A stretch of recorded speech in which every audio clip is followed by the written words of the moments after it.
కోళ్ల సంత గురించి చెప్పారు సార్. ఫస్ట్ మీరు చేసిన వాగ్దానం కూడా నాకు తెలుసు అదే. 1,42,00,000తోటి ఈవేళ వర్క్ చేస్తున్నాం. కంప్లీట్ స్టేజ్లో ఉంది. రెండోది ఆర్ఓబి గురించి మాట్లాడాం. 56 కోట్లతోటి జీవో వచ్చింది. 60 కోట్లతోటి ల్యాండ్ ఎక్విషన్స్కి కార్యక్రమాలు జరుగుతున్నాయి. మూడో హామీ 100 పడకల ఆసుపత్రి. ఆ 100 పడకలు 36 కోట్లతోటి అది శాంక్షన్ అవ్వడం జరిగింది. ఇక సోరారంపేట బ్రిడ్జి ఉంది. మేమేం వాగ్దానం చేయలేదు. ఫస్ట్ వరదలు వచ్చినప్పుడు సారు ఇక్కడికి వచ్చారు. వచ్చినప్పుడు స్వయంగా నడిచి వెళ్ళారు. ఆ బురదలో నడిచారు. వచ్చి వెంటనే ఆర్డర్ ఇచ్చారు. ఈవేళ సంవత్సర కాలం పూర్తవలేదు. ఆల్మోస్ట్ ఒక ఫ్లైఓవర్ లాంటి బ్రిడ్జి కట్టాం. అప్రోచ్ జరుగుతున్నాయి. అదే కాకుండా 30 సంవత్సరాలుగా సూరంపేట అనే విలేజ్ ఉంది. రహదారి లేక కరెంట్ లేక ఇబ్బంది పడుతున్నారు. సారు దృష్టి తీసుకొచ్చిన వెంటనే అప్పుడు గతంలో వీళ్ళు ఎలక్షన్ ముందు కొబ్బరికాయలు కొట్టు చేసినటువంటి ప్రాజెక్ట్ అది 36 లక్షలతోటి ఆ కార్యక్రమం పూర్తి చేసాం.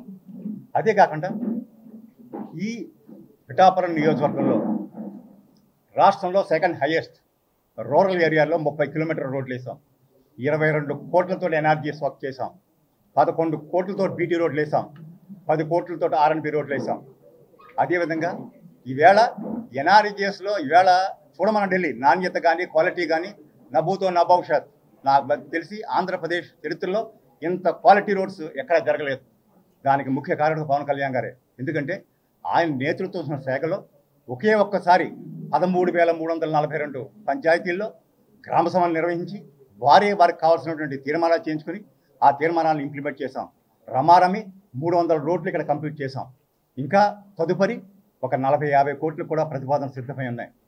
అదేవిధంగా బీటీ రోడ్లు 11 కోట్లు కంప్లీట్ చేశాం. 8 కోట్లు నాబార్డు కింద శాంక్షన్ అయి ఉన్నాయి. త్వరలో నా కార్యక్రమం చేస్తాం. ఈ 8 కోట్లతోటి జిల్లా పరిషత్ వేసిన రోడ్లు ఒక్క రోడ్డు కూడా ఉండదు. మీకు తెలియజేస్తున్నా. కొద్దిగా ఒక ఆర్ఎన్బి రోడ్డు ఆగి ఉంది.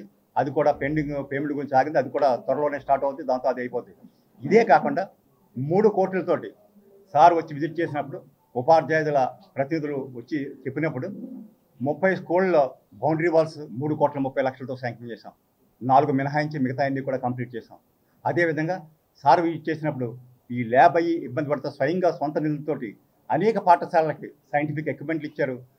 ఆడుకోవడానికి వాళ్ళకి అన్ని కూడా కిట్స్ సరఫరా చేయడం జరిగింది. అదేవిధంగా 1 కాదు 2 కాదు వ్యూకత్తిపల్లి మండలంలో 2 కోట్లతోటి టీడీపీ కళ్యాణ మండపం శాంక్షన్ చేయడం జరిగింది. ఇట్లాగా 1 కాదు 2 కాదు చెప్పడానికి అసలు సరిపోనండి. అదేవిధంగా గోకులాలు 500 శాంక్షన్ ఇచ్చాం. ఇప్పుడు మొన్నే కంప్లీట్ పేమెంట్స్ కూడా పడిపోయాయి. తదుపరి కూడా ఇంకొక 500 పైప్ లైన్లో ఉన్నాయి. ఇలాగా 1 కాదు 2 కాదు. అదే కాదు ఎవరు అంటున్నారు పవన్ కళ్యాణ్ గారు ఎన్నిసార్లు వచ్చారని. సాధారణంగా చాలా పెద్ద నాయకులు ఉంటారు. ఇప్పుడు ఈయనతో పాటు జగన్మోహన్ రెడ్డి గారు కూడా సీఎం గారు చేశారు. వీరు ఎన్నిసార్లు వారి నియోజకవర్గానికి వెళ్ళి చూశారు సార్. ఇక్కడ వారికి వీరికి పవన్ కళ్యాణ్ ఉన్న తేడా చెప్తాను నేను. ఇక్కడ అనుక్షణం కూడా అనేక డేగ కళ్ళ పరిశీలనలో పిఠాపురం నియోజకవర్గం ఉంటుంది. నేనే కాదు నాతో పాటు 10 విభాగాలు పనిచేస్తాయి.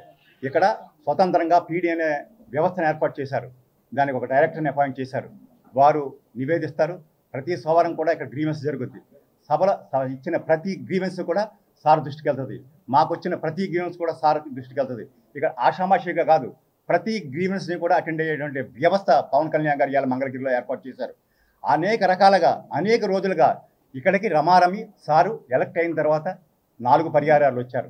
4 పర్యాయాల్లో కూడా ప్రతి చోట రెండోసారి వచ్చినప్పుడు 30 విన్నపాలు తీసుకున్నారు. రోడ్డు వారీగా ఇచ్చిన ప్రతి విన్నపాన్ని, అది రోడ్డు కావచ్చు, వ్యక్తిగత సమస్య కావచ్చు, పెన్షన్ కావచ్చు, లేకపోతే వారి కుటుంబాలకు సంబంధించి కావచ్చు. ఇక్కడ అదేవిధంగా వచ్చిన ప్రతి సమస్య ప్రతి నిమిషం కూడా సార్కి నివేదిస్తాం. సార్ వచ్చారా లేదా అన్నది కాదు. ఇక్కడ అనుక్షణం కూడా ప్రతిరోజు కూడా డైలీ వారి రిపోర్ట్ సార్కి వెళ్తుంది. నేనే కాదు నాతో పాటు 10 మంది పర్యవేక్షణలో ఈ పిఠాపురం నియోజకవర్గం ఉంది. అంత చక్కగా చేస్తుంటే అవసరమైతే వాళ్ళు బాధ్యతాయుతంగా చెప్పాలి వీరు ఏం డెవలప్మెంట్ చేశారో ఏం చేయలేదని. మేము ఈ వేళ వచ్చిన మొదటి సంవత్సరంలో ప్రతిపాదించిన వర్కులు, కంప్లీట్ చేసిన వర్కులు 308 కోట్లు. వీరిని చెప్పమని ఏం చేశారు? వీరు చేసిన నిర్వాహకాలు నిజంగా కూడా గొల్లపురంలో ఈబీసీ కాలనీలో చేసిన నిర్వాహకం ఏంటంటే ఎక్కడో కమిషన్ల కోసం ఎక్కడో స్థలాన్ని ఎక్వైర్ చేసేసారు. వర్షం వస్తే మునిగిపోతుంది. ఈవేళ మీరు ఆశ్చర్యం ఏంటంటే అక్కడ కాలనీకి ఎంత కట్టారో తెలియదు. ఈవేళ రోడ్లకి డ్రైన్లకి ప్రపోజ్ చేస్తే 26 కోట్లు వచ్చింది ఈవేళ ఒక్క కాలనీకి. అంటే ఎంత సమస్యాత్మక అంటే అదే కరెక్ట్ అయిన ఒక ల్యాండ్గా చేస్తే అదే అతి స్వల్పంగా 4-5 కోట్లతో పూర్తి చేయొచ్చు. ఇన్ని అవకాశాలు చేసి ఎంత అధోగతిని పాలు చేసి ఇంత పెద్ద ఎత్తున అభివృద్ధి జరుగుతుంటే ఇటువంటి మాటలు మాట్లాడటం చాలా దారుణం, అన్యాయం. దాన్ని తీవ్రంగా ఖండిస్తూ తెలుగులో ఫాస్టెస్ట్ న్యూస్ ఇప్పుడు కొత్త అవతారంలో 5 సెకండ్లోనే పూర్తి వార్తా సమాచారం మీ చేతిలో. సోషల్ మీడియా ట్రెండ్స్ మీ కళ్ళ ముందుకే live TV and voice search ఆప్షన్స్తో ఇప్పుడే డౌన్లోడ్ చేయండి. యాప్ లింక్ డిస్క్రిప్షన్లో ఉంది.